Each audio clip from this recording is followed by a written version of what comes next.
Okay, कल हमने operators start कर दिए थे, ठीक है, और हमने 2 ऑपरेटर्स भी पढ़ लिए थे या एक ही पढ़ा था? अरिथमेटिक एक ही पढ़ा था, राइट? ठीक है, ओके। तो डे 3 और आज ये सारे ऑपरेटर डन करते हैं हम अपने, ठीक है। सेकंड हमारा ऑपरेटर आता है assignment operator, right? Assignment operator का क्या काम है, देखिए। सबसे पहला जो बेसिक असाइनमेंट ऑपरेटर आप लोगों ने पढ़ा है वो है इज इक्वल्स टू का, बिकॉज ये असाइन करने का काम करता है। क्या असाइन कर रहा है ये? 23 को, हाँ, ए असाइन कर रहा है या ए को 23 असाइन कर रहा है, आप दोनों में से कुछ भी बोलिए, ठीक है। यहाँ पर आपने चेक किया ए, तो वो 23 आ चुका है। डेटा टाइप ये सब मैं नहीं लिखूंगा, बिकॉज ये सब हम पढ़ चुके हैं। टाइप चेक करना, ये करना, ठीक है। तो ये इज इक्वल्स टू भी एक मेरा असाइनमेंट ऑपरेटर है। और असाइनमेंट ऑपरेटर मेरे क्या होते हैं? अगर मैं आपको बोलूं कि a इज इक्वल्स टू 10, ठीक है अमित, और फिर मैंने आपको बोला a इज इक्वल्स टू, जो पुराना a है, पुराने a में 20 ऐड कर लो, और अब मैं आपको कह रहा हूं नाउ माय फाइनल a क्या होगा मेरा? 30 होना चाहिए। क्या नो, इस स्टेटमेंट में कोई कंफ्यूजन? ये मेरा ओल्ड a है और ये मेरा न्यू a है। न्यू a कैसे डिराइव हो रहा है? Old a plus 20। ध्यान रखना, राइट साइड में अगर आप कोई विदाउट कोट्स लिख रहे हो तो वो वन एंड ओनली वेरिएबल होगा, तभी लिखा जा सकता है। जैसे फॉर एग्जांपल, क्या अमित यहाँ पर मैं b लिखूं, चलेगा? नहीं चलेगा। क्यों? क्योंकि b नाम का कुछ डिक्लेयर नहीं है। यानी राइट साइड में अगर आप विदाउट कोट्स लिखते हैं तो वो मेक श्योर कि वो वेरिएबल ही हो, ठीक है। तो अब जो मेरा a है वो क्या बन चुका होगा? 30 बन चुका होगा। आपने a चेक किया तो a 30 आ चुका, राइट? ये एक लेंदी मेथड है, और इसी को शॉर्ट मेथड में असाइनमेंट ऑपरेटर ने बोला कि आप इसको ऐसे लिख सकते थे, a plus is equals to 10। a plus is equals to 10 means जो ओल्ड a है, ओल्ड a में आप क्या करिए? नए 10 को ऐड करिए, प्लस इज इक्वल्स टू। यानी ये जो प्लस इज इक्वल्स टू है, ये भी क्या एक मेरा असाइनमेंट ऑपरेटर है। Clear? Plus is equals to है तो माइनस इज इक्वल्स टू भी होगा। आपने जितने अरिथमेटिक ऑपरेटर्स पढ़े हैं वो सब इज इक्वल्स टू के साथ चल सकते हैं। माइनस पढ़ा है तो minus is equals to, multiply पढ़ा है मल्टीप्लाई इज इक्वल्स टू। तो अब अमित यहाँ पर मेरा a क्या बन चुका होगा? 23 प्लस 10 33। तो देखिए 33 आ रहा है। तो आप ये अप्रोच भी यूज कर सकते हैं और ये अप्रोच भी यूज कर सकते हैं। इन जनरल बाकी कोडिंग लैंग्वेजेस में आपने ये देखा होगा, जब फॉर लूप चलाते थे तो आइट्रेट करने में ये यूज होता था काउंटर में। लेकिन पाइथन शॉर्टकट अप्रोच भी एक देता है, और ये मेरा एक असाइनमेंट ऑपरेटर का अप्रोच हो जाता है। क्लियर है? कोई कंफ्यूजन इसमें? नो।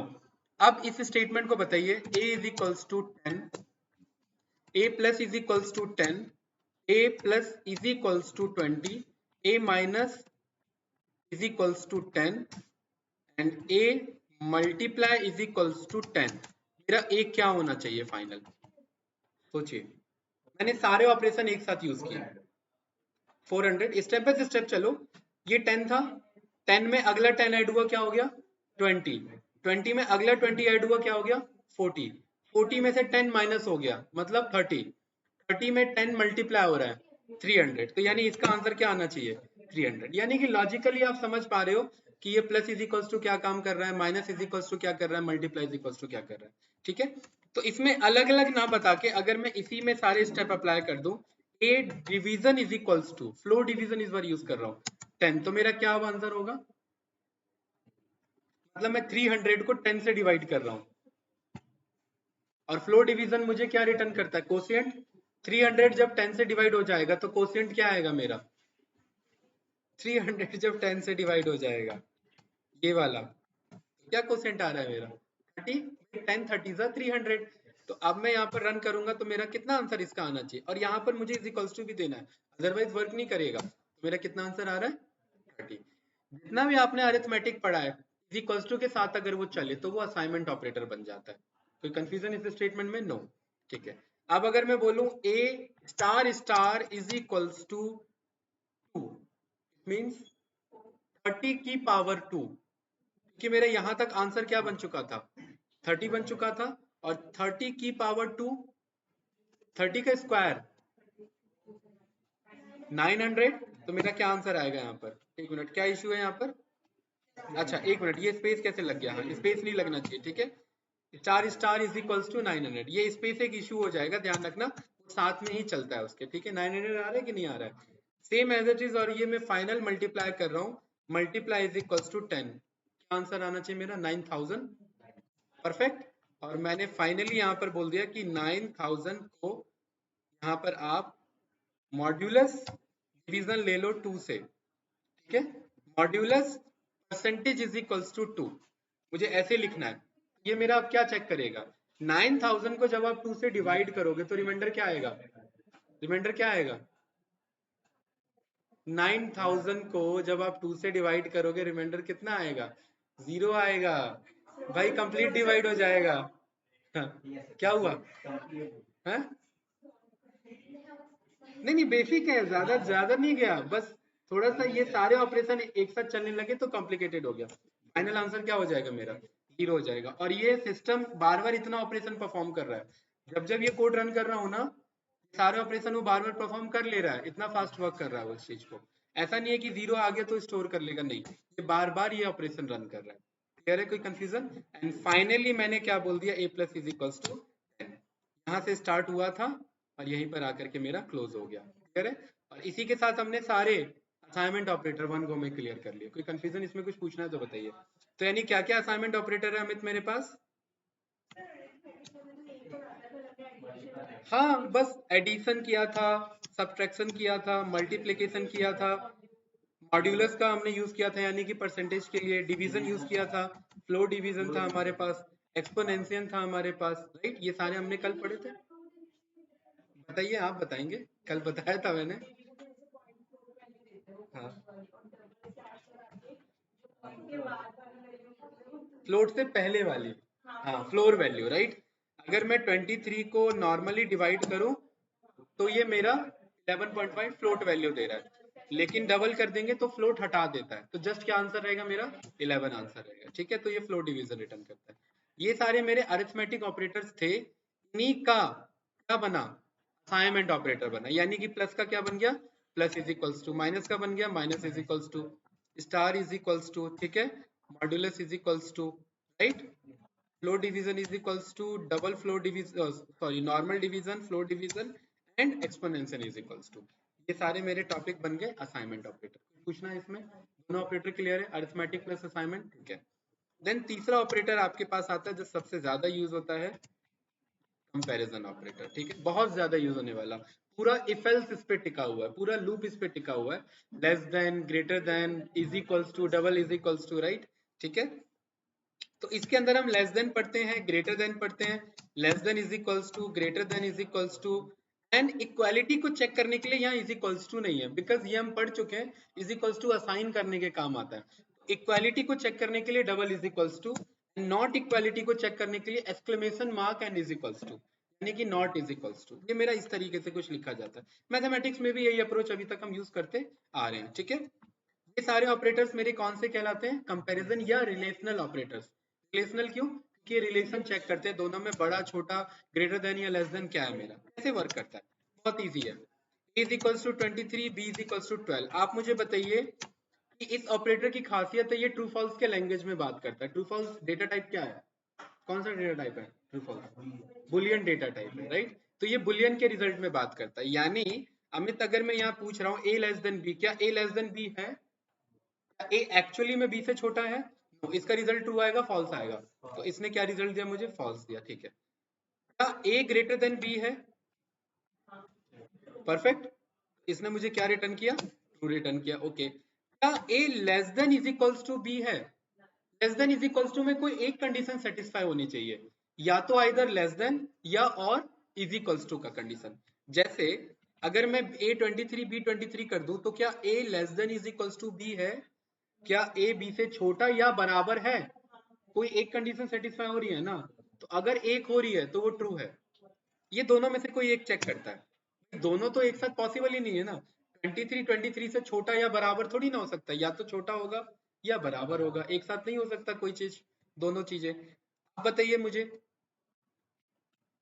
क्या A less than is equals to B है, कौन सा सेटिस्फाई कर रहा है, लेस देन का सेटिस्फाई कर रहा है, इसलिए मेरा ट्रू है, ठीक है। अब फॉल्स हो गया तो ये कंडीशन फॉल्स कर देगा, ठीक है। क्या A greater than is equals to B है, राइट, तो ये मुझे ट्रू कर देगा, ठीक है। अब ट्रू कर देगा, यानी कि क्योंकि इस बार ग्रेटर देन का नहीं, इस बार इज इक्वल्स टू का स्टेटमेंट सेटिस्फाई हो रहा है, ठीक है। क्या मैं ये कह सकता हूं कि A is equals to B है? नहीं। क्यों? सिंगल इज इक्वल्स टू लगा हुआ है और single is equals to assignment का काम करता है, ठीक है। मैं ये नहीं कह सकता, ये कहेंगे तो देखिए ये पाइथन में एरर दे दिया उसने मुझे, कह रहा है कि आप गलत इनवैलिड आर्गुमेंट पार्ट पास कर रहे हैं, ऐसे नहीं होता है, आपको ऐसे चेक करना पड़ेगा। इक्वालिटी चेक करने के लिए आपको double is equals to, assign करने के लिए सिंगल इज इक्वल्स टू। कोई कंफ्यूजन इस वाले स्टेटमेंट में? नो। और ये खाली यहाँ तक वैलिड नहीं है, यहाँ मैंने लिखा मोहन, यहाँ मैंने लिखा मोहन, क्या ए और बी दोनों बराबर है? क्या ए भी मोहन और बी भी मोहन है? तो ये मुझे क्या रिटर्न कर रहा है? ट्रू रिटर्न कर रहा है, ठीक है। और यही नहीं, ए मैंने यहाँ पर लिखा अजय एंड बी मैंने यहाँ पर लिखा विजय, और अब मैं चेक कर रहा हूँ कि प्रिंट क्या ए लेस देन बी है। हैरानी की बात ये कि ये भी चेक करता है। आप ये सोचिए अल्फाबेटिकली, अगर इन्हें मैं असेंडिंग डिसेंडिंग ऑर्डर में स्टूडेंट का जो रोल नंबर होता है अगर मैं वो रखता तो सबसे पहले किसका रोल नंबर आता? तो अजय विजय से छोटा है या बड़ा है? छोटा है, तो ये ट्रू बोलेगा फॉल्स बोलेगा? ट्रू बोलेगा, तो ये ट्रू बोल रहा है, ठीक है। क्या ए ग्रेटर देन बी है? नहीं, तो ये फॉल्स कर देगा मुझे, ठीक है। लेकिन अब देखना, यहाँ ये अजय है, मैंने इसे कैपिटल अजय कर दिया, ये मुझे ट्रू रिटर्न कर रहा है। कैपिटल ए कैपिटल बी मेरा रिटर्न कर रहा है, ठीक है। अभी स्मॉल में मेरा क्या था? अगर ये मैं स्मॉल रख रहा था तो ये मैंने स्मॉल रखा, ठीक है, और यहाँ पर मैंने ये चेक किया तो ये मुझे ट्रू रिटर्न करता है, बिकॉज ए मेरा पहले असाइन होता है कंपैरेटिवली टू बी। एक्चुअली में ये करता क्या, इसके प्रोसेस को समझना। एक मेरा फंक्शन है, उस फंक्शन का नाम है मेरा ORD। इस ORD में आप कैरेक्टर पास करते हैं ना, तो ये चेक करता है कि उसका नंबर क्या था। अगर मैं ORD ऑफ ए चेक करूं और मैं ORD ऑफ बी चेक करूं, पहला आने वाला कौन है? 97 यानी ए, इसीलिए अजय छोटा है, बिकॉज अजय कौन से पोजीशन से है? 97 से स्टार्ट हो रहा है। एक्चुअली में उसे एबीसी से मतलब नहीं है। आप खुद सोचो ना, वो कंप्यूटर अल्फाबेट को कैसे समझ सकता है? वो तो समझ ही नहीं सकता। कोई न्यूमेरिकल नंबर होगा तभी समझेगा, तो वो बैकएंड में ही नंबर चेक करता है उनका। इन्हें एस्काई वैल्यूज बोला जाता है, ठीक है। एस्काई वैल्यूज जो होते हैं ना मेरे ASCII, ये मेरे अमेरिकन स्टैंडर्ड यूनिकोड कैरेक्टर्स होते हैं। हर एक कैरेक्टर को एक नंबर दिया गया है, उसके बेसिस पे चेक होता है कि कौन पहले आएगा कौन बाद में आएगा। सिमिलरली अगर मैं ORD of capital A check करूं तो भी मुझे क्या पता लगा? 65। इसीलिए इसीलिए यहां पर ये कैपिटल अजय विजय से छोटा था। क्यों? क्योंकि कैपिटल अजय का ए कहां पड़ रहा है? 65 पे, और विजय का वी कहां पड़ रहा है? 118 पे। और ये मेरा इसीलिए क्या हो गया, पर्टिकुलरली छोटा है, तो इसलिए मेरा कंडीशन ट्रू रहा। अब इस चीज को दोबारा देखिए, अगर a इज इक्वल्स टू मैंने यहाँ पर लिखा मोहन, ठीक है, और यहाँ पर मैं चेक कर लेता हूँ कि मेरा ORD ऑफ माई M क्या आता है? क्या आता है मेरा ORD? ठीक है 109, ओके। और B इज इक्वल्स टू मैंने चेक कर लिया यहाँ पर विपिन, विपिन, ठीक है, विपिन, विपिन भी नेम होता है, राइट, ठीक है। और ORD ऑफ मैंने B चेक किया, मेरा क्या आ रहा है? 66। अब अल्फाबेटिकली अगर हम रोल नंबर सिस्टम को फॉलो करते तो A मेरा, ये B मेरा A से छोटा होना चाहिए, B less than A। Vipin नाम मोहन से पहले आता है ना, ये छोटा होना चाहिए, ये मुझे ट्रू रिटर्न कर रहा है। लेकिन इसके पीछे लॉजिक मेरा क्या कहता है? क्योंकि 66 है और वो मेरा 10M को रिप्रेजेंट कर रहा है, ठीक है। यस या नो? कोई कंफ्यूजन तो नहीं? मतलब बैकएंड में मेरा अप्रोच क्या फॉलो फॉलो होता है? बैकएंड में मेरा ये ऑर्डर का अप्रोच फॉलो होता है, इसलिए आप ध्यान रखना। अब मुझे बताइए कि अगर ये पहले पहले कैरेक्टर मैच हो गए, अब इस केस में क्या होगा? वो नेक्स्ट को चेक करेगा, नेक्स्ट भी मैच हो गया, देन थर्ड को चेक करेगा, थर्ड भी मैच हो गया, फोर्थ को, और सारे ही मैच हो गए तो कोई नहीं, फिर तो गलत है ना।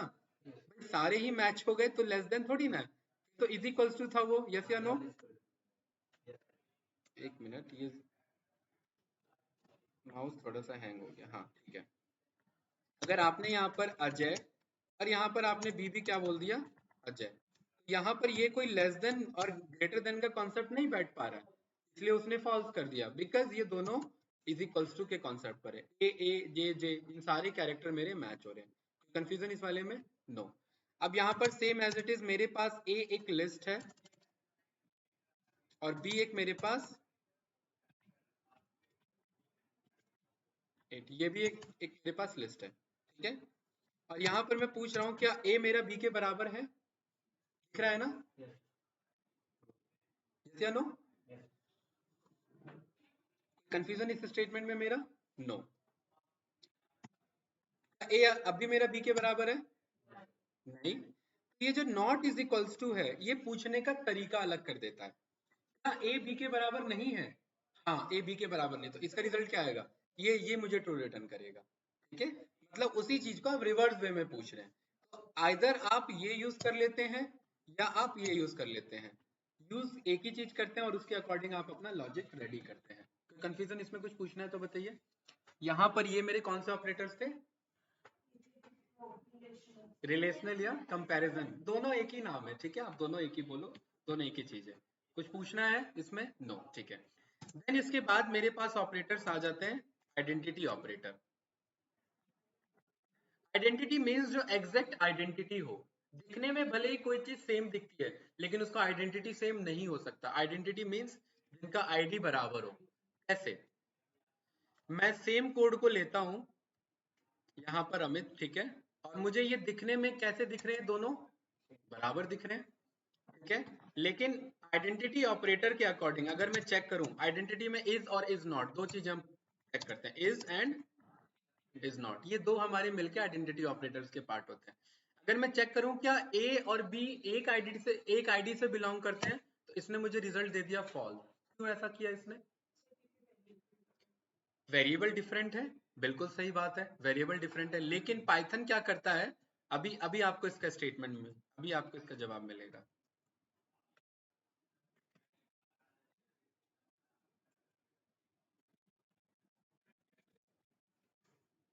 अब अभी वेरिएबल डिफरेंट है, ठीक है, वैल्यू सेम यहाँ पर भी थी ना, वैल्यू सेम है, यहाँ पर भी वैल्यू सेम है कि नहीं है, यहाँ पर भी वैल्यू सेम है मेरी, ठीक है। एक्चुअली वो इंटीजर के कॉन्सेप्ट में क्या करता है, जंक वैल्यू को पिक कर लेता है। ऑलरेडी जो प्री डिफाइंड वैल्यू है ना, ये b is equals to 10 declare ही नहीं हुआ, पता है आपको, ये पाइथन ने डिक्लेयर नहीं किया। उसने चेक किया ऐसा कुछ था क्या, उसने चेक किया अगर ऐसा कुछ है तो उसी को जाकर के बी का लेबल चिपका दिया। जैसे ये एचपी का लैपटॉप है, मैं इसको जाकर के मैं लेनोवो, अगर ये मेरे को दूसरा भी मुझे सेम बिलोंग कराना है, इसी को मैं लेनोवो का स्टिकर भी चिपका सकता हूँ। तो अब मैं बोलूंगा लेनोवो का लैपटॉप लाओ या एचपी का लैपटॉप लाओ, लैपटॉप वही उठ करके आएगा। तो ये a इज इक्वल्स टू 10 और b इज इक्वल्स टू 10, ये दो वेरिएबल नहीं है, ये एक ही वेरिएबल है, बस नाम इनका दो अलग हो गया है। यानी 10 आपके मेमोरी में दो बार डिक्लेयर नहीं हुआ है, एक ही बार डिक्लेयर हुआ। अगर मैं यहाँ पर c इज इक्वल्स टू 10 करो, ऐसे आप खुद सोचे ना, ऐसे तो मेमोरी ऐसे ही भर जाएगा। तो पाइथन क्या करता है, मेमोरी सफिशियंट है, अपने आप अपने अकॉर्डिंग मेमोरी को मैनेज करता है। इंटीजर के केस में लिस्ट के अंदर पता नहीं होता क्या है, ये बैग मैं सेम कंपनी से लेकर के आया हूं, बैग ऊपर से देखने में सेम लग रहा है, इसके अंदर एलिमेंट अलग हो सकते हैं, तो वो लिस्ट के अंदर के एलिमेंट को एक्सेस नहीं कर पाता, इसलिए वो आईडी उन सबको दोनों को अलग असाइन करा देता है। और क्योंकि आईडी अलग है इसलिए फॉल्स है। क्रॉस वेरीफाई करने के लिए देखिए, अगर मैं आईडी ऑफ ए चेक करूं, ये आईडी है मेरी, जो भी है ठीक है, याद नहीं रखना। आईडी ऑफ बी चेक करूं तो भी सेम आईडी है मेरी, बिकॉज आईडी दोनों का बराबर है, that is the reason A is B मेरा ट्रू दे रहा है।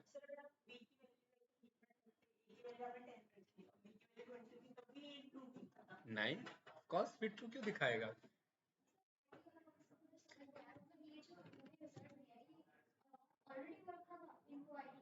नहीं, जब आप कोई वेरिएबल डिक्लेयर करते हैं तो मेमोरी में जाकर के वो एक जो मेमोरी एड्रेस होता है, उस मेमोरी एड्रेस तक पहुंचने के लिए एक आईडी तो होना चाहिए ना। भाई आप पार्सल कराओगे कोई आइटम, तो जोमेटो को स्विगी को क्या बोलोगे कहाँ आने के लिए, एक एटलीस्ट एक लोकेशन तो दोगे ना उसे, मेमोरी एड्रेस आईडी तो दोगे। तो ये जो b इज इक्वल्स टू 10 है, ये रैम में उसे कहाँ ढूंढेगा? हाँ, कहीं तो एक लोकेशन ट्रेस कर रखा होगा ना उसने। अब उसने चेक किया कि 10 नाम का चीज ऑलरेडी डिक्लेयर हो रखा है जो इस आईडी से बिलोंग करता था, और यूजर दोबारा से 10 को डिक्लेयर कर रहा है बी के अकॉर्डिंग, तो वो बी नहीं बनाएगा, वो उस ए को ही बी का स्टिकर भी दे देगा कि ए को ही मैं बी भी बोलूंगा।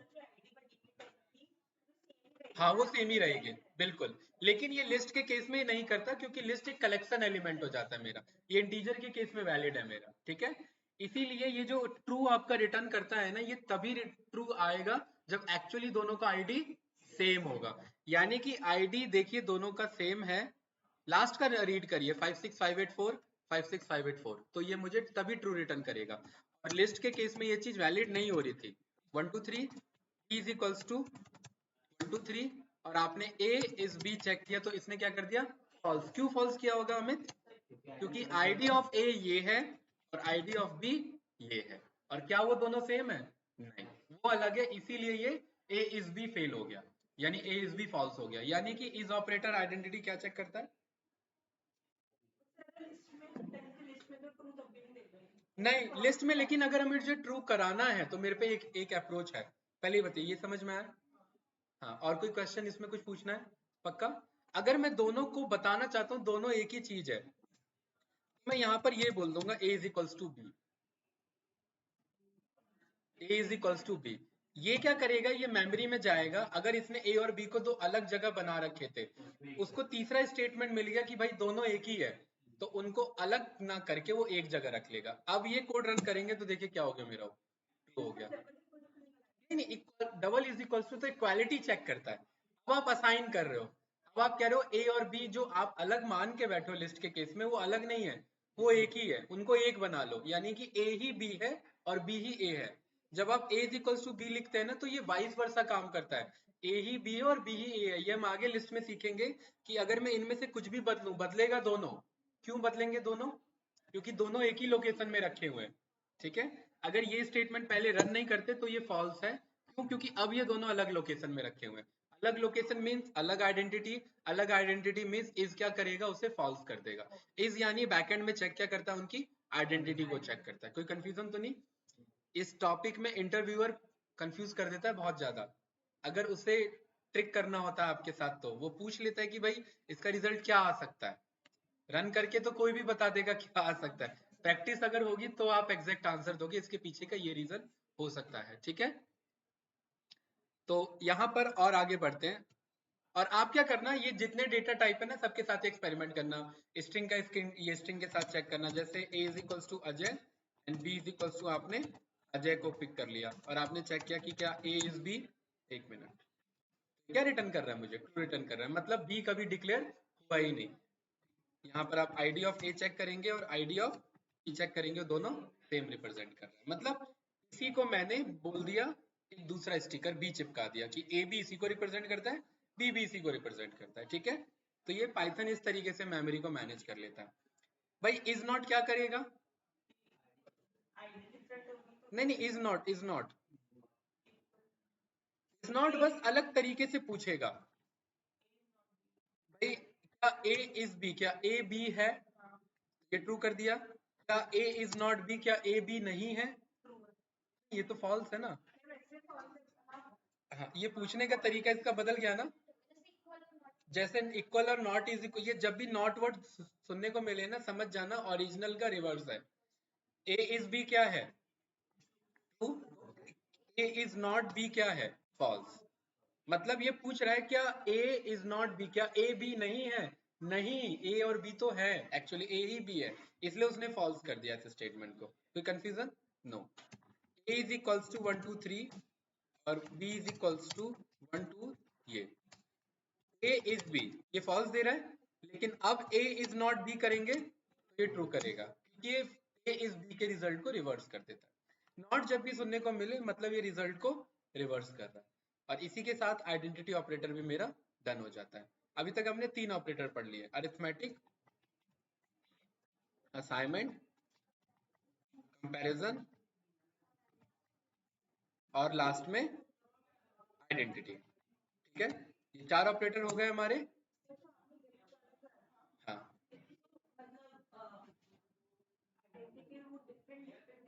हाँ हाँ बिल्कुल। ये ये क्या कर रहा है, नहीं आपको इज नॉट का कंफ्यूजन आ गया अभी। इज क्या करता है, ठीक है। हाँ, ये पूछ रहा है क्या ये पूछ रहा है, ये बता नहीं रहा है। देखिए आप ना ये थोड़ा सा यहाँ पर ग्रामेटिकली अलग है। A is B, in generally English में आप बताते हैं कि ए ही बी है, लेकिन यहाँ आप पूछ रहे हैं, यहाँ पूछ रहे हैं क्या ए इज बी, क्या ए ही बी है? तो ये बता रहा है नहीं, ए बी नहीं है। क्यों? क्योंकि दोनों का आईडी अलग होगा, और बिकॉज आईडी अलग है तो इसलिए फॉल्स है। लेकिन ए इज नॉट बी रिजल्ट को रिवर्स कर दे रहा है, मतलब जो रिजल्ट पहले फॉल्स आ रहा था वही रिजल्ट मेरा ट्रू हो जाएगा, मतलब रिजल्ट को अपोजिट करके रिटर्न करता है। हाँ हाँ हाँ, इनकी आईडी अलग आएगी। देखिए आईडी ऑफ ए अलग है एंड आईडी ऑफ बी अलग है। बिकॉज आईडी ऑफ ए अलग है और आईडी ऑफ बी अलग है, इसीलिए ए इज बी का रिजल्ट फॉल्स है। मैं वही तो आपको बता रहा हूँ, लिस्ट के अंदर के एलिमेंट को एक्सेस नहीं करता है वो, ठीक है। वो इंटीजर जंक वैल्यू पिक कर लेता है, स्ट्रिंग जंक वैल्यू पिक कर लेता है, कलेक्शन होता है तो वो जंक पिक नहीं करता। वो दिखने में भले ही सेम है लेकिन उनका लोकेशन अलग होता है, ठीक है, इसलिए वो जंक को अलाउ नहीं करता, राइट।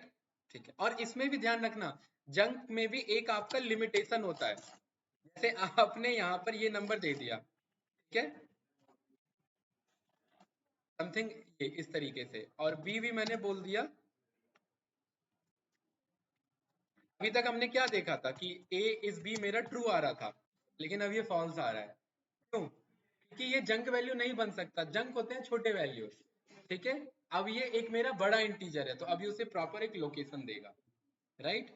इस चीज का ध्यान रखना, यहाँ पर छोटा कर दोगे, ठीक है, यहाँ पर ये ट्रू कर देगा, बड़ा वैल्यूज कर दोगे तो ये जंक असाइन नहीं करेगा, ये एक्चुअल में उसे असाइन करेगा फिर, ठीक है। और इसीलिए लिस्ट भी वो जंक में नहीं आ पा रहा है, इसीलिए वो आपका बैकएंड में आईडी बदल दे रहा है, यही रीजन चल रहा है एक्चुअली में घुमा फिरा के, ठीक है।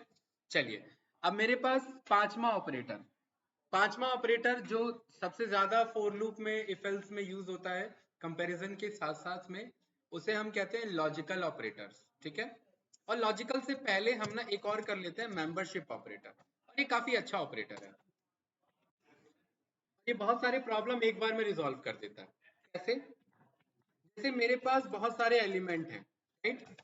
भाई बाहर से प्रिंसिपल आया, किसी एक कैंडिडेट को उसे पूछना था क्या अमन यहाँ इस क्लास में है, तो अगर होगा तो वो ट्रू रिजल्ट हुआ, नहीं हुआ तो वो फॉल्स रिजल्ट हुआ। तो सेम एज इट इज इस मेंबरशिप में दो ऑपरेटर चलते हैं, इन एंड नॉट इन। जैसे इज और इज नॉट था, वैसे इन एंड नॉट इन। आप यहाँ पर पूछ सकते हैं कि क्या 32 इन ए, 32 ए में बिलोंग करता है, ए से बिलोंग करता है, क्या 32 ए के अंदर है? अगर है रिजल्ट क्या होगा उसका, अगर नहीं है तो फॉल्स होगा। ये बहुत ज्यादा यूज होता है फॉर लूप के साथ में, जब आप चेक करना चाहते हैं मेंबरशिप को। भाई बहुत सारे एलिमेंट है, आप जैसे कि फॉर एग्जांपल आप कैंडिडेट को स्कॉलरशिप दे रहे हैं, एक स्कॉलरशिप आईडी आपने अलॉट कर रखी होगी, आप उसी स्टूडेंट को स्कॉलरशिप देंगे ना जिसका स्कॉलर आईडी आपके डेटाबेस से मैच हो रहा हो, ठीक है। अदरवाइज ऐसे तो कोई भी स्टूडेंट जाकर के लेके आ जाएगा। वोट किसका एक बार में एक्सेप्ट होगा? जो ऑलरेडी आपका फ्रेश वोट हो। अगर एक बार वोट चले गया तो वो डेटाबेस में चले गया, तो इन वाले केस में वो फॉल्स कर देगा उसे, क्योंकि आपका पर्टिकुलरली इन तभी ट्रू रिटर्न करेगा जब वो उससे बिलोंग करना चाहिए। यस या नो? तो इन नॉट इन का अप्रोच बहुत ज्यादा यूज होता है मेंबरशिप को चेक करने के लिए कि ये इससे बिलोंग करता है या नहीं। लिस्ट में यूज होता है, सेट में यूज होता है, टपल में यूज होता है, इनफैक्ट स्ट्रिंग में भी यूज होता है। अगर जैसे यहाँ पर मैं आपसे पूछूं मोहन, और यहाँ पर मैं पूछ रहा हूँ कि एम इन ए, क्या एम ए में है, तो मुझे ट्रू रिटर्न करेगा। और यही नहीं, क्या ए एन ए में है, मोहन में ए एन तो है ना, ट्रू रिटर्न करेगा। क्या ए एन ए में है? नहीं, ऐसा कोई स्ट्रिंग नहीं है मेरे पास। अगर आप कैरेक्टर चेक करते हैं तो कैरेक्टर चेक कर लेता है, सब स्ट्रिंग चेक करते हैं सब स्ट्रिंग भी चेक कर लेता है। तो ये मेंबरशिप ऑपरेटर बहुत ज्यादा इंपॉर्टेंट ऑपरेटर है। कुछ पूछना है इसमें? No. Same as it is अगर मेरे पास टपल है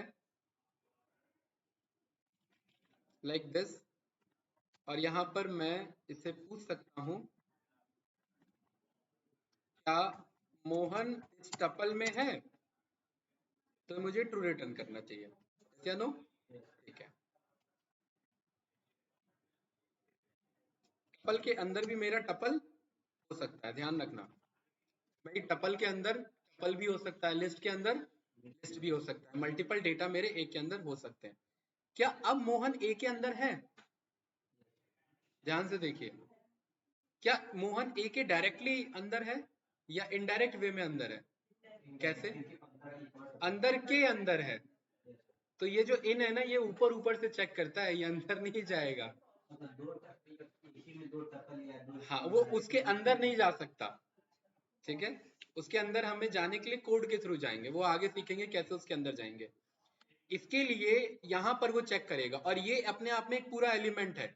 जैसे ये एक एक अलग से एलिमेंट है, ये एक अलग से एलिमेंट है, तो सेम एज इट इज ये भी एक अपने आप में पूरा एलिमेंट है। और मोहन इस टपल के अंदर है, तो इसीलिए वो उसे एक्सेस नहीं कर सकता, ये रिजल्ट मेरा फॉल्स हो जाएगा। अगर वो डायरेक्ट होता, बिल्कुल वो उसके लिए एक्सेसिबल है, तो उसे ट्रू रिटर्न कर देता। कुछ पूछना है इसमें तो बताइए। पक्का? ये वैसे आगे इन डेप्थ में और देखेंगे, जब हम लूप पे आएंगे, इफ एल्स पे आएंगे ना, तो चीजें और क्लियर होती जाएंगी। कोई कंफ्यूजन इसमें, कोई डाउट यहाँ तक? नो, ठीक है। तो नॉट इन क्या करेगा बताइए?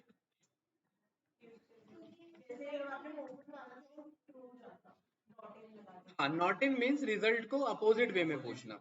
ठीक है, मैं यहाँ पर पूछना चाह रहा हूँ क्या 230 नॉट इन ए, क्या 230 ए में नहीं है?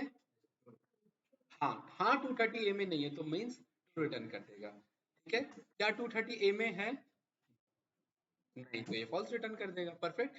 यानी कि इन नॉट इन क्या करते हैं मेरे, लिस्ट पूछने के अलग डिफरेंट अप्रोचेस है मेरे। कंफ्यूजन इस वाले में? ये मेरा कौन सा ऑपरेटर था?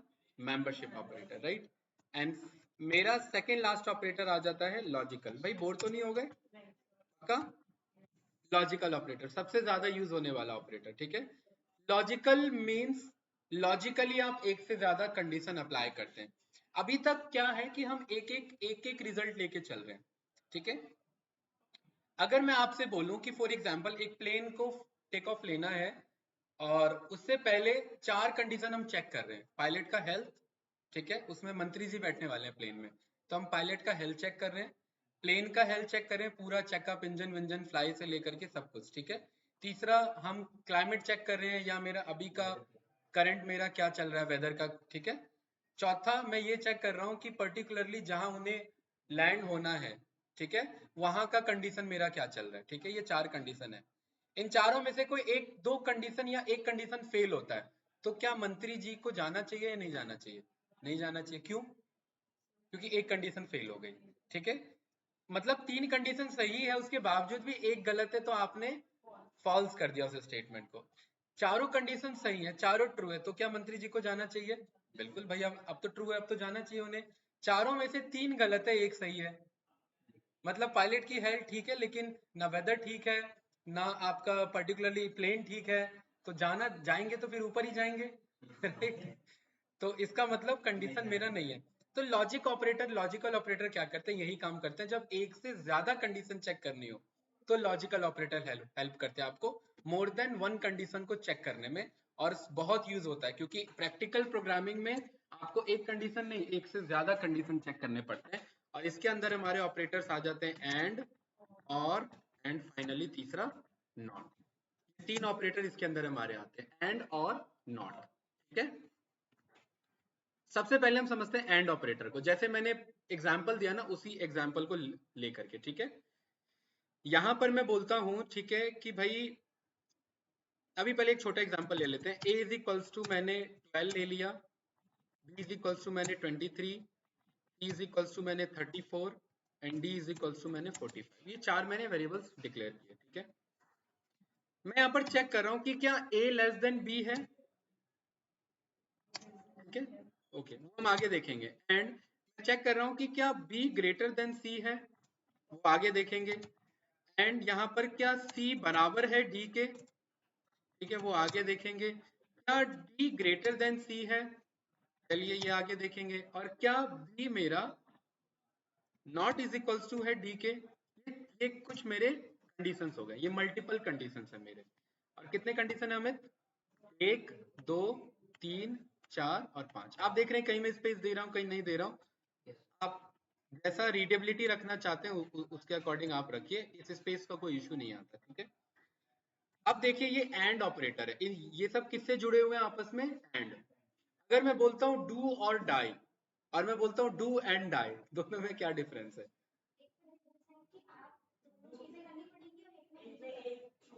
कोई एक चूज करना पड़ेगा, राइट? तो यहाँ पर एंड स्टेटमेंट मुझे क्या कह रहा है? एंड स्टेटमेंट मुझे कह रहा है कि सारे सारे कंडीशन ट्रू होने चाहिए मेरे, एंड है ये, ठीक है? कैसे भाई अमित? इसका इंडिविजुअल रिजल्ट कैसा है? ए एंड बी, ये इसका इसका खुद का रिजल्ट कैसा है? ए लेस देन बी ट्रू है या फॉल्स है? भाई यहाँ से चेक कर लो, ए लेस देन बी कैसा है? ट्रू है। चलिए यहाँ मैंने लिख दिया टी, यानी कि ट्रू है मेरा, ठीक है। B greater than C, false है। क्यों? क्योंकि बी तो छोटा था सी से, ये फॉल्स हो गया, ठीक है। C double is equals to D, false. D greater than C, true, ठीक है। And B not is equals to D, not वाला कंफ्यूजन देता है। आप बी को ये चेक करिए कि क्या बी डी के बराबर है। नहीं नहीं, क्या बी डी के बराबर है? फॉल्स। तो नॉट क्या करता है? रिजल्ट बदलता है, ट्रू, ठीक है। तो ये ट्रू रिटर्न कर रहा है। अब मुझे पता है ये सब आपस में किससे सेपरेटेड है? एंड ऑपरेटर से। एंड ऑपरेटर कहता है कि इसका पूरे का फाइनल रिजल्ट ट्रू तभी होगा जब हर एक का इंडिविजुअल का रिजल्ट ट्रू होगा। मतलब इसमें हर एक का इंडिविजुअल का रिजल्ट क्या है अमित? फॉल्स मिक्स्ड है, यानी कि मेरा फाइनल रिजल्ट क्या बन जाएगा? फॉल्स बन जाएगा। इज इक्वल्स टू करके सारा क्या बन गया? फॉल्स बन गया। मतलब मंत्री जी फ्लाई नहीं कर सकते क्योंकि कोई एक आध कंडीशन मेरी फॉल्स होगी जो मेरे फेवर में नहीं जा रही है। तो एंड ऑपरेटर और ऑपरेटर मल्टीपल कंडीशंस को चेक करने के लिए यूज होते हैं। इसको मैं कमेंट आउट कर देता हूँ। क्यों कर रहा हूँ कमेंट आउट? क्योंकि ये कोई कोड का पार्ट नहीं है, ये जस्ट एक लॉजिक चेक कर रहे थे। ये रन करेंगे तो इसलिए मेरा रिजल्ट क्या है? फॉल्स है। कंफ्यूजन इस स्टेटमेंट में? नो। इसी कोड को कॉपी करते हैं, यहाँ पर पेस्ट करते हैं। अब ये फॉल्स है, इसे मैं ट्रू बनाना चाहता हूँ। ग्रेटर देन था, लेस देन कर लिया, तो ये ट्रू बन जाएगा, या no? Double is equals to पे ये फॉल्स था, नॉट इज इक्वल्स टू पे क्या बन जाएगा? ट्रू बन जाएगा। इनका इंडिविजुअल रिजल्ट कैसा है? हर एक का ट्रू है। फाइनल रिजल्ट कैसा होगा? रन करेंगे तो कैसा रिजल्ट है मेरा? ट्रू आया। यानी कि अगर मैं थाउजेंड्स ऑफ थाउजेंड कंडीशन भी चेक कर रहा हूँ, 9999 कंडीशन भी चेक किया और एक लास्ट का फॉल्स निकल गया, तो फाइनल रिजल्ट मेरा फॉल्स हो जाएगा। ये मेरा एंड कंडीशन है। एंड कंडीशन मतलब इंडिविजुअली सारे कंडीशन ट्रू होने चाहिए, तभी फाइनल रिजल्ट ट्रू होता है। और बहुत यूज होता है इसका आगे जब आप चेक करेंगे ना। जैसे कि कोई एक आपका पर्टिकुलरली स्टूडेंट है, आपको कॉलेज में एडमिशन लेना है, तो क्या क्या क्राइटेरिया सेटिस्फाई होने चाहिए? कोई एक पर्सन है, उसको इंडियन आर्मी में सिलेक्ट होना है, तो क्या क्या क्राइटेरिया सेटिस्फाई होने चाहिए? एंड करके सारे होने चाहिए ना। या कोई एक आध होगा तो बात बन जाएगी? नहीं, एक आध में बात नहीं बनेगी, ठीक है। तो इसी का दूसरा अप्रोच आ जाता है। और भाई कभी कभार हमें प्लानिंग करनी पड़ती है कि कुछ काम करे या कुछ ना करे, फिर भी चीजें चलनी चाहिए, ठीक है। जैसे कि फॉर एग्जांपल जंग का माहौल हो चुका है, प्लेन ठीक ठाक कंडीशन में उड़ सकता है, राइट? पायलट भी ठीक ठाक कंडीशन में है, प्लेन चला सकता है। और वॉर का सिचुएशन है, तो क्या होना चाहिए? प्लेन उड़ाना ही पड़ेगा हमें, क्लाइमेट कंडीशन को इग्नोर करो थोड़ी देर के लिए। यस या नो? है ना? यानी कि और कंडीशन क्या कहता है? और कंडीशन ये कहता है कि कितने भी फॉल्स कंडीशन हो, अगर एक कंडीशन ट्रू आ गया है तो फाइनल रिजल्ट मेरा क्या हो जाएगा? ट्रू हो जाएगा। कहने का मतलब एक अगर एक बहुत बड़ा इंसिडेंस हो गया है, भाई आप लोगों ने देखा होगा कि अंडरग्राउंड टनल बनाते वक्त कंस्ट्रक्शन साइट में दब जाते हैं वर्कर सब, ठीक है। अब पीएम के पास दो दो अप्रोच गए। एक अप्रोच कह रहा है कि बाहर नहीं आ सकते, 99% चांस है कि ये फेलियर होगा, मतलब आप जो भी मतलब एक्शन आप लोगे, 1% ही सक्सेस के चांसेस हैं। अगर वो एंड ऑपरेटर माइंडसेट से चलेंगे तो फेल है, और ऑपरेटर से चलेंगे तो 99% अगर आपके अगेंस्ट में भी जा रहा है, 1% चांसेस ट्रू दे रहा है, तो फाइनल रिजल्ट ट्रू ही आपका आएगा, ठीक है। तो और ऑपरेटर कहता है मल्टीपल कंडीशंस चेक करिए। कैसे? कोई आप कोई एग्जांपल देना चाहते हैं या इसी को पिक कर लें? बताइए। ये तो इजी हुआ ना। आप कोई देना चाहते हो तो बताओ भाई अमित, कोई एग्जांपल जिसमें मिक्स कंडीशन हो। हाँ सब ले सकते हैं भाई, जितना डेटा टाइप पड़ा है सब ले सकते हैं। चलिए एक मैंने यहाँ पर एक लिस्ट ले लिया, ठीक है। एक यहाँ पर मैंने इंटीजर ले लिया, और एक मैंने c is equals to Ajay ले लिया, ठीक है। d इज इक्वल्स टू मैंने करण ले लिया, सारी कंडीशन रखते हैं, ज्यादा नहीं रखते हैं, ठीक है। चलिए बताइए, ए इज बी, क्या ए ही बी है? नो, गलत है, ठीक है। और कंडीशन देखिए, कभी कभी क्या होता है ना, इन कंडीशन को सेपरेट करने के लिए आप इनको करली ब्रेसेस में, सॉरी राउंड ब्रेसेस में आप इसे पास कर देते हैं, ठीक है, या इन्हें पैरेंथेसिस भी बोलते हैं। ये टपल नहीं बनता, लेकिन ध्यान रखना क्यों नहीं बनता टपल, क्योंकि अगर आप जब तक कॉमा नहीं देंगे तब तक वो टपल नहीं बनेगा, ठीक है। ये टपल है मेरा, लेकिन अगर आप इसके अंदर कुछ भी एक्सप्रेशन दीजिए, ठीक है, ये एक सिंगल नंबर ही रिटर्न करेगा। जब तक कॉमा नहीं है तब तक वो टपल नहीं है, तब तक वो एक बेसिक इक्वेशन है। भाई मैथमेटिक्स में ऐसी तो इक्वेशन लिखते थे, सॉल्व कर देते, तो ये अपने आप में एक ये एक्सप्रेशन है, एक इक्वेशन है, ठीक है। तो ये टपल नहीं है, ये चीज का ध्यान रखना है इस चीज में, ठीक है। ये एक कंडीशन हो गया। दूसरा मैं चेक करना चाह रहा हूँ, जरूरी नहीं है कि और में लगाएंगे, ये मैंने बताया है तरीका, आप एंड में भी लगा सकते थे सेपरेट करने के लिए, अदरवाइज रीडेबिलिटी इशू हो जाता है। आप इसे ए इज बोलेंगे या ए इज बी, और हो सकता है बंदा ये दोनों पढ़ ले, बी और करके डी, हो सकता है कि नहीं हो सकता, वो कंफ्यूजन क्रिएट हो जाएगा उसके लिए, इसीलिए हम यहाँ पर ये ब्रैकेट्स ले लेते हैं। एक कंडीशन ये हो गया। सेकंड कंडीशन, क्या सी लेस देन डी है, ये मेरा सेकंड कंडीशन, ठीक है। हाँ, और ये मेरा तीसरा कंडीशन, क्या डी ग्रेटर देन सी है, ठीक है। और यहाँ पर मेरा चौथा कंडीशन कि बी जो है वो बी के ही बराबर है। बताइए क्या इंडिविजुअल क्या रिजल्ट है इनका? इसका क्या है? फॉल्स, ठीक है। इस वाले का ट्रू है, बी ग्रेटर देन कैपिटल के है, कैपिटल के स्मॉल ए से बड़ा है। एक minute, O R D of capital के ये है, और O R D of small A ये है, नहीं है, बड़ा नहीं है, ठीक है, देख रहे हैं ना, राइट। ये मेरा क्या आ जा रहा है, ये फॉल्स हो जा रहा है। ये छोटा के है, बड़ा कर देते हैं, अब लॉजिक तो टेस्ट कर लिया ना हमने। ठीक, और b is equals to B, हाँ b तो b के बराबर ही है, क्योंकि b दोबारा डिक्लेयर हुआ नहीं है, तो ट्रू है। इसमें कुछ करना थोड़ा ना था, बस आपको चेक करना है, a का ट्रू आ गया ना कहीं पर, बस फाइनल रिजल्ट क्या आएगा इसका, ट्रू आना चाहिए। ये रन करेंगे तो फाइनल रिजल्ट ट्रू है, ठीक है। इस तरीके से आपका यहाँ पर और एंड का कॉन्सेप्ट चलता है। अब आ जाता है नॉट। नॉट क्या करता है, रिजल्ट को बदलने का काम करता है। मतलब ट्रू रिजल्ट है तो उसे फॉल्स कर देगा, फॉल्स रिजल्ट है तो उसे ट्रू कर देगा, ठीक है। ये जो मेरे ऑपरेटर्स थे, ये ऑपरेटर्स इसलिए थे क्योंकि ये ऑपरेट करते हैं। ये इसने क्या किया, ए और बी को ऑपरेट किया, तो ऑपरेटर के बगल में ऑपरेंड्स कहलाते हैं। ऑपरेटर के जो बगल में होते हैं लेफ्ट एंड राइट में, उन्हें ऑपरेंड्स बोला जाता है, क्योंकि वो ऑपरेंड्स होते हैं, वही ऑपरेट होते हैं। किसके हेल्प से? ऑपरेटर के हेल्प से, ठीक है।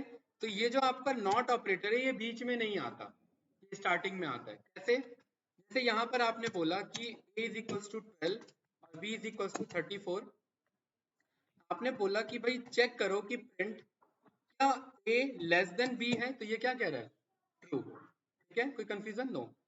आप इसके स्टार्टिंग में अगर नॉट लगा देंगे, ये ट्रू को क्या कर देगा, फॉल्स कर देगा। इसको समझना कि आप प्रिंट करो नॉट ऑफ दिस, ये दिस क्या रिजल्ट कर रहा है, ट्रू, और नॉट ट्रू क्या होता है, फॉल्स। इसका फाइनल रिजल्ट क्या हो जाएगा, फॉल्स हो जाएगा। यानी ये नॉट कंडीशन क्या करता है, पूरे रिजल्ट को अपोजिट कर देता है। मतलब ट्रू है तो फॉल्स कर देगा, फॉल्स है तो ट्रू कर देगा, ठीक है। तो ये नॉट कंडीशन बहुत ज्यादा तो यूज होता नहीं है, लेकिन यूज हो जाता है, ठीक है। इसके साथ, इफ नॉट के साथ कभी कभार हम इसका यूज कर लेते हैं। अब मैं इसके ऊपर अमित अगर मैं एक और नॉट दे दूं ऐसे, तो वापस ट्रू हो जाएगा। लेकिन इस ये ऐसे लिखते थोड़ी ना भाई, अगर ट्रू ही लेना था तो ओरिजिनल रहने दो, तो पहले ओरिजिनल को फॉल्स करोगे फिर फॉल्स को ट्रू करोगे, कोई लॉजिक थोड़ा ना हुआ इसका, राइट। ये बस समझने के लिए हमने ये स्टेटमेंट ले लिया कि हाँ ऐसे किया जा सकता है हमारा, ठीक है। चलिए, तो ये हमारा कौन सा ऑपरेटर था, लॉजिकल ऑपरेटर। कोई कंफ्यूजन इस स्टेटमेंट में? नो, ठीक है। और लास्ट हमारा बचता है यहाँ पर आज का, वो है हमारा बिटवाइज ऑपरेटर, ठीक है। बिटवाइज इन जनरली उतना यूज होता नहीं है, इसका स्टैटिस्टिक्स में सेट में थोड़ा बहुत यूज पड़ता है, और इन जनरली जब हम कोर कंप्यूटेशन पे काम करते हैं तो इसका यूज होता है। इस बिटवाइज में आपने जो लॉजिकल पढ़ा, उसी को बिट लेवल पे ये कैलकुलेट करता है। बिट मीन्स 0 एंड 1, ठीक है। जैसे कोई भी मेरा इंटीजर होता है वो बिट में क्या होता है, 0 एंड 1 के फॉर्म में होता है, ये मेरे सारे बिट कहलाते हैं। जैसे अगर मुझे बिट चेक करना है तो मैं क्या करूंगा, एक मेरे पास बाइनरी फंक्शन है, इस बाइनरी फंक्शन में मैंने 12 पास किया, ये मुझे बताएगा 12 को मैं 0 1 में कैसे बोल सकता हूँ। यहाँ से मेरा रिजल्ट स्टार्ट होता है, ये मुझे बताता है कि ये 0 बाइनरी आंसर फॉर्म में देगा, यानी कि 0 1 के फॉर्म में देगा आंसर। तो 12 को बाइनरी फॉर्म में क्या बोलते हैं भाई, 11, हाँ 11 नहीं बोलना है इधर, ठीक है, 1100, राइट। बाइनरी वैल्यू ऑफ 12, क्या आंसर आना चाहिए, 1100, ठीक है। यहाँ पर हमारे पास ये फंक्शन हमें रिटर्न कर रहा है, ठीक है। बाइनरी वैल्यू ऑफ 20 मुझे क्या रिटर्न कर रहा है, 10100, ठीक है, ये मुझे बाइनरी वैल्यू रिटर्न कर रहा है। तो ये जो मेरे बिटवाइज ऑपरेटर है, इसके अंदर हम इस तरीके का एंड ना पढ़ के, फीचर वही रहेगा, बिहेवियर यही रहेगा, ये वाला एंड पढ़ते हैं, ठीक है। ये वाला और ना पढ़ के हमारे पास ये वाला और हो जाता है, ठीक है। यहाँ पर और हमारे पास नॉट के लिए हम यहाँ पर पर्टिकुलरली टिल्डे का यूज कर लेते हैं, और एक्सॉर बाकी इसके अलावा भी आ जाते हैं हमारे एक्सॉर ऑपरेटर, ये मेरा कैप ऑपरेटर हो जाता है। देन मेरा लेफ्ट शिफ्ट आ जाता है, क्योंकि भाई लॉजिक तो यहीं पर खत्म हो गए ना, बाकी तो बिटवाइज के भी खुद बचे हुए हैं। लेफ्ट शिफ्ट में मेरा आ जाता है ये डबल लेस देन, ठीक है, इसे लेस देन पढ़ते नहीं है लेकिन ये लेफ्ट शिफ्ट ऑपरेटर है। और ऐसे ही मेरा आ जाता है एक राइट शिफ्ट ऑपरेटर जो कि होता है डबल ग्रेटर देन। इसका क्या मतलब ये सब अभी सीखेंगे, ठीक है। इन जनरली यूज होता नहीं है, लेकिन जब ऑपरेटर पढ़ ही रहे हैं तो ये भी हमें पता होना चाहिए। बिटवाइज हम बेसिक इंटीजर लेवल के कैलकुलेशन में, जब हम डेटा स्ट्रक्चर्स जो पाइथन में, जैसे ये कोडिंग लैंग्वेज बनी, ये कोडिंग लैंग्वेज में बाय डिफॉल्ट ये बैकएंड में कुछ ऑपरेशंस तो परफॉर्म कर रहा है ना, उन ऑपरेशंस को कैलकुलेट करने के लिए बिट लेवल पे काम होता है। तो कोडर्स वहां पर ये स्टार्ट करते हैं, जब वो स्क्रैच से कोडिंग लैंग्वेज बनाते हैं, वहां पर इसका यूज होता है बेसिक तरीके से। तो अभी हमें इसकी रिक्वायरमेंट नहीं है, बस हमें अप्रोच पता होना चाहिए कि हाँ इस टाइप का भी कोई कॉन्सेप्ट हमारा होता है। और बाकी सेट में भी ये हम पढ़ेंगे, ठीक है, सेट में भी हमारा टॉपिक वापस आएगा। तो एंड ऑपरेटर ये देखिए कैसे वर्क करता है, इसमें इंटीजर पे ही कैलकुलेशन परफॉर्म होगा, बाकी डेटा टाइप पे नहीं होगा, ये ध्यान रखना। क्यों, क्योंकि इंटीजर का ही आपका बाइनरी रिप्रेजेंटेशन इसके बेसिस पे है। यहां पर आपने बोला कि भाई a इज इक्वल्स टू 12 ले लो और b इज इक्वल्स टू 13 ले लो। सबसे पहले अमित हम क्या करेंगे, इनको बाइनरी में कन्वर्ट कर लेंगे। बाइनरी ऑफ 12 क्या है, 1100। यहाँ पर मैंने वैल्यू लिख लिया 1100, कोई कंफ्यूजन तो नहीं, नो। 13 को बाइनरी में क्या बोलेंगे, 1101। यहाँ पर मैंने बाइनरी में क्या लिख लिया, ये मैं समझाने के लिए बता रहा हूँ, आप सबको लिखना नहीं है, 1101, ठीक है। अब ये बात आप भली बात जानते हो कि 1 एंड 0 को ट्रू और फॉल्स भी बोला जाता है सिस्टम के अकॉर्डिंग, यस या नो। 1 को ही ट्रू बोला जाता है, 0 को ही फॉल्स बोला जाता है, यस या नो, ठीक है। तो यहाँ पर ये जो मेरा एंड ऑपरेटर है, ये वैसा ही वर्क करेगा जैसे लॉजिकल एंड काम करता था। 1 को हम ट्रू भी बोलते हैं, तो ट्रू एंड ट्रू मिलकर के क्या बनाएगा, मतलब ट्रू एंड ट्रू मिलकर के 1, सही कह रहे हो, ट्रू बनाएगा या 1 बनाएगा। तो यहाँ पर मैं क्या लिख दूंगा, 1। 1 एंड 1 मिलकर के क्या बनाएगा, यानी ट्रू एंड ट्रू मिलकर के क्या बनाएगा, ट्रू, ठीक है। फॉल्स एंड फॉल्स मिलकर के क्या बनाएगा, फॉल्स। फॉल्स एंड ट्रू मिलकर के एंड है तो फॉल्स बनाएगा, कोई कंफ्यूजन तो नहीं।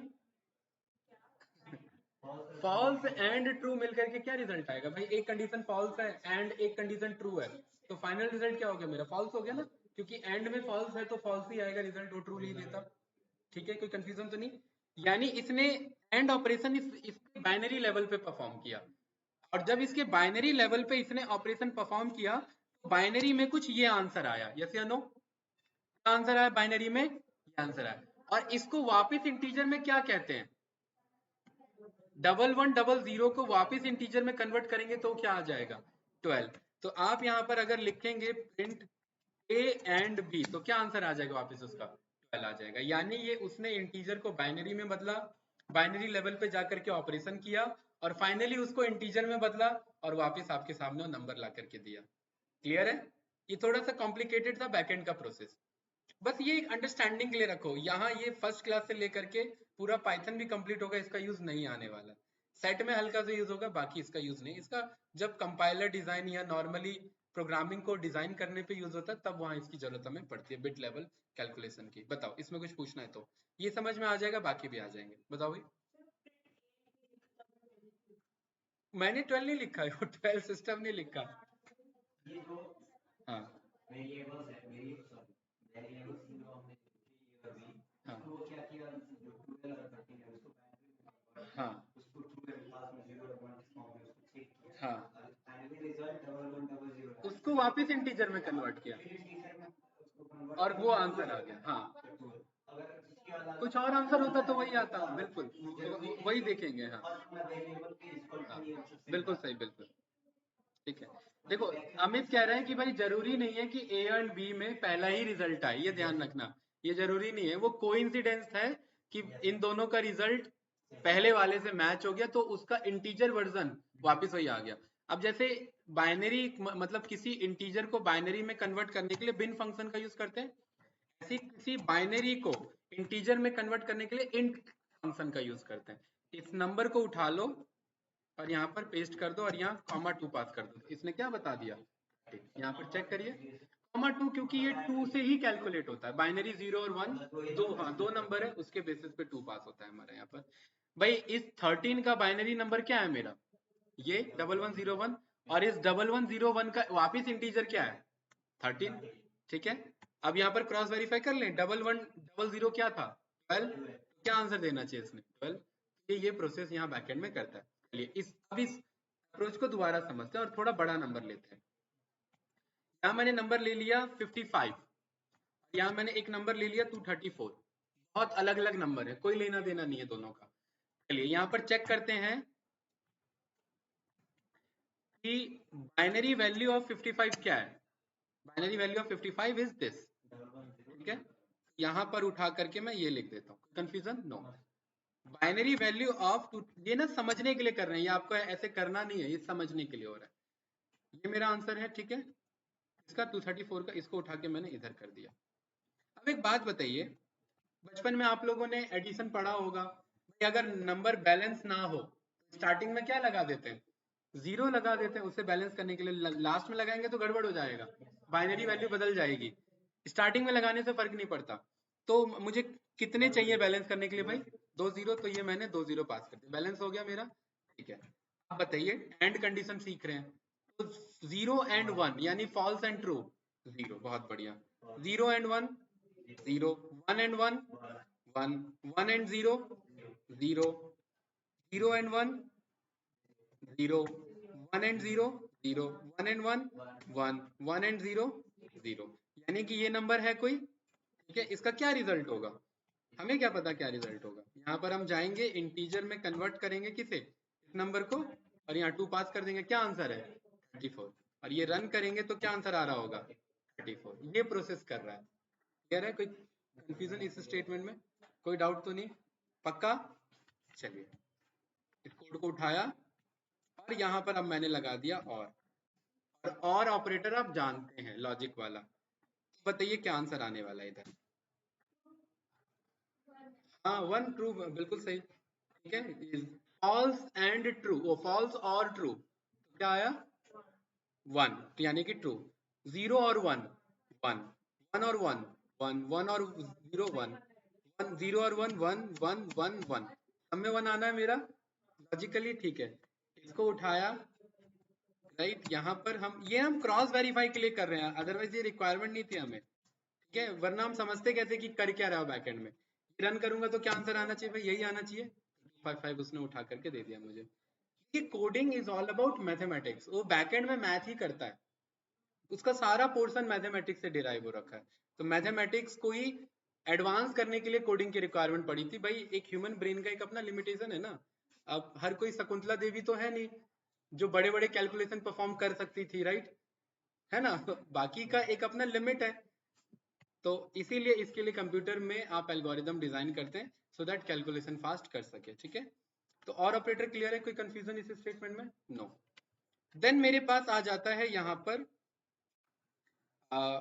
XOR operator. ठीक है, इसी को मैंने उठाया और इस इस स्टेटमेंट को मैंने हटा दिया और यहाँ पर मैंने बोला A XOR B, ये मैंने यहाँ पर पास किया और मुझे इसने रिटर्न किया 221। ठीक है, अब यहाँ पर आप देखना कि XOR के केस में ये अलग तरीके से वर्क करता है और बहुत सिंपल सा अप्रोच है इसका। क्या करता है ये?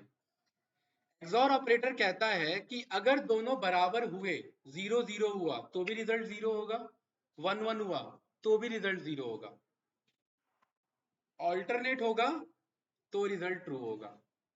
क्लियर है? क्या कहता है XOR ऑपरेटर? मतलब अगर दोनों बिट सेम निकले तो फाइनल रिजल्ट 0 रहेगा, मतलब हमेशा फॉल्स रहेगा, और दोनों बिट अपोजिट निकले तो फाइनल रिजल्ट हमेशा ट्रू रहेगा। कोई कंफ्यूजन? नो।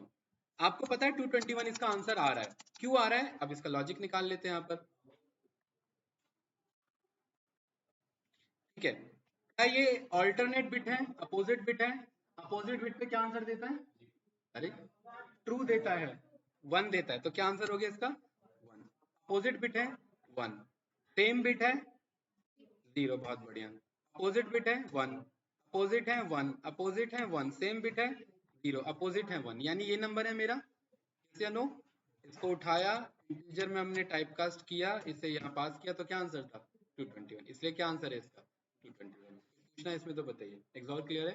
ठीक है, सेम एज इट इज आपके पास आ जाता है टिल्डे का अप्रोच। ये बहुत इजी है। ये क्या करता है, जैसे मैंने a इज इक्वल्स टू 12 लिखा, ये क्या करेगा, आप यहाँ पर इसको ना, एक अकेला यूज होता है, ये किसी के साथ यूज नहीं होता। अगर आप ये ऑफ ए, ये पास कर देंगे, नॉट ऑफ ए, ये क्या करेगा, -13 रिटर्न करेगा। बैकएंड का ऑपरेशन क्या है इसका, ये ए में जा करके एक ऐड कर लेता है, जो भी ए है उसमें जाकर के एक ऐड कर लेगा और रिजल्ट को नेगेटिव कर देगा, नॉट है तो नेगेटिव कर देगा। ठीक है, और मतलब 12 में एक ऐड हुआ तो क्या हुआ, 13, और नेगेटिव करने पे क्या हो गया, -13, तो इसलिए इसका आंसर क्या आ गया, -13। बताओ भाई इसका आंसर क्या आने वाला है अमित? बहुत बढ़िया। ठीक है, इसका आंसर क्या आने वाला है?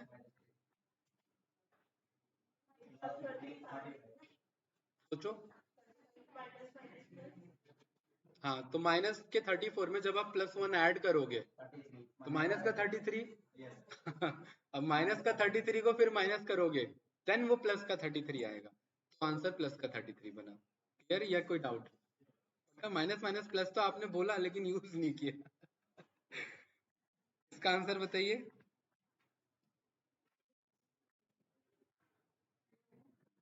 भाई -22 में +1 ऐड करो तो माइनस का 21, और माइनस के 21 का साइन बदल दो तो प्लस का 21।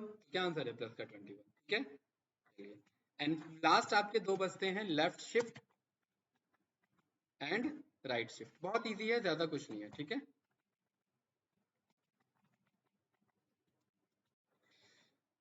देखिए आप अगर यहाँ पर a इज इक्वल्स टू 23 लिखेंगे और आपने a लेफ्ट शिफ्ट ऑपरेटर ये लिखा 1, ये क्या करता है, ये एक बिट ऐड करता है, लेफ्ट में एक बिट ऐड करता है, क्योंकि हमने 1 लिखा था। बैकएंड का प्रोसेस बताऊंगा अभी। अगर मैं 2 लिखता हूं तो लेफ्ट में कितने बिट ऐड किए, 2 बिट, ये दुगने का दुगना देता है। देखिए बहुत इजी अप्रोच करता है। क्या करता है, ए अगर आपने कोई नंबर लिया, इसका बाइनरी क्या होगा, बाइनरी ऑफ 12 1100, यहाँ पर आपने लिखा 1100। लेफ्ट शिफ्ट ऑपरेटर क्या कह रहा है, अगर आप लेफ्ट शिफ्ट लेस देन 1 लिखते हैं, ये पीछे एक बिट ऐड कर देता है, वो 0 बिट ऐड करता है। क्लियर है? और जब भी 0 बिट ऐड होती है तो नंबर दुगना हो जाता है, 12 का दुगना 24। यहाँ पर आपने लिखा प्रिंट, अगर आपने a लेस देन 1 लिखा, मीन्स एक बिट ऐड कर रहे हो, 12 का ट्वाइस हो जाएगा, क्या हो जाएगा आंसर, 24। अब आप कह रहे हैं 2 बिट ऐड करो, मीन्स एक जीरो के बगल में एक जीरो, देन एक और जीरो। पहले तो 12 का दुगना हुआ, क्या हुआ 12 का दुगना, 24, देन 24 का ट्वाइस हुआ तो 48। तो इसका आंसर क्या आना चाहिए, 48। कोई कंफ्यूजन तो नहीं? 12, अब इसे 12 टू ज़ा डायरेक्ट मत मल्टीप्लाई कर लेना, 12 टू ज़ा ऐसे नहीं, 12 का आप पर्टिकुलरली 12 को 2 टाइम्स लेके चलना, 12 मल्टीप्लाई 2, देन इसके बाद जो आंसर है मल्टीप्लाई 2, ये अप्रोच चलेगा। अच्छा, अगर मैं यहाँ पर ये लिखता हूँ, इसका क्या मतलब है, 12 का 5 टाइम्स क्या होगा, हाँ यहाँ पर आप क्या ऐड करेंगे, यहाँ पर आप 5 बिट ऐड कर रहे हैं, ठीक है 5 बिट ऐड कर रहे हैं, मतलब 12 को आपको 5 बार मल्टीप्लाई लेके चलना है, यानी कि पहले 12 का दुगना, ठीक है, देन उसके बाद इसका दुगना, देन इसके बाद इसका दुगना, देन इसका, एंड देन इसका, 5 टाइम्स 2 आ जाएगा, तो कितना आंसर है 384, तो कितना आंसर है 384। लेफ्ट शिफ्ट, लेफ्ट में एक एक बिट ऐड करता हुआ चलता है, राइट शिफ्ट क्या करता है, एक एक बिट हटाता हुआ चलता है, क्या करता है, हटाते हुए चलता है। बाय डिफॉल्ट कितना बिट था, ये था, अगर आप 1 लिख दोगे मतलब पीछे से एक बिट हटा दो, तो भाई ऐड करने पे दुगना हो रहा था, हटाने पे क्या होगा, हाफ होगा, तो इसका 12 का क्या हो जाएगा 6, बहुत बढ़िया, इसका 2 कर दोगे मतलब 2 बिट हटा दो तो 6 का हाफ 3, बहुत बढ़िया, 3 का हाफ 1.5 तो होता नहीं है, राइट, ये फ्लोट वैल्यू तो लेता नहीं, क्योंकि मैंने क्या बोला ये वन एंड ओनली इंटीजर पे काम करेगा, तो फ्लोट अगर आंसर आता है तो ये फिर फ्लोर वैल्यू लेता है, 1.5 का फ्लोर क्या है 1, ये 1 रिटर्न करेगा, ठीक है। चलिए कुछ बड़ा नंबर लेते हैं, इसका हाफ का हाफ 144, इसमें एक और हाफ कर देंगे 57, अब इसका हाफ कितना आना चाहिए 56 का फ्लोर डिवीजन 28, यहाँ पर आप एक और बढ़ा देंगे तो वो क्या आ जाएगा 28 आ जाएगा, ठीक है, और ऐसे ही हाफ करता हुआ ये चलता है। लेफ्ट शिफ्ट पढ़ा, राइट शिफ्ट पढ़ा, लेफ्ट शिफ्ट एक ऐड करता हुआ चलता है बिट, राइट शिफ्ट एक बिट हटाता हुआ चलता है, एक्सॉर पढ़ा, नॉट पढ़ा, आपका ये एंड पढ़ा और पढ़ा, ये बिट वाइज के सारे ऑपरेटर्स, और इसी के साथ हमारा ये टॉपिक भी क्लोज हो जाता है ऑपरेटर्स का। काफी लेंथी टॉपिक था, इसलिए कोशिश किया कि एक क्लास में ये ओवर हो जाए, ठीक है। कल हम स्टार्ट करेंगे कुछ इंपॉर्टेंट फंक्शंस, देन उसके बाद नेक्स्ट वीक में हम प्रॉपर डेटा टाइप पे फोकस करेंगे, एक दिन एक डेटा टाइप की क्लास जाएगी हमारी, ठीक है। चलिए ये मैं फाइल गिटहब पे अपलोड कर देता हूँ, आप लोगों को पता है फाइल मिल जाएगी कहाँ से, ठीक है, चलिए।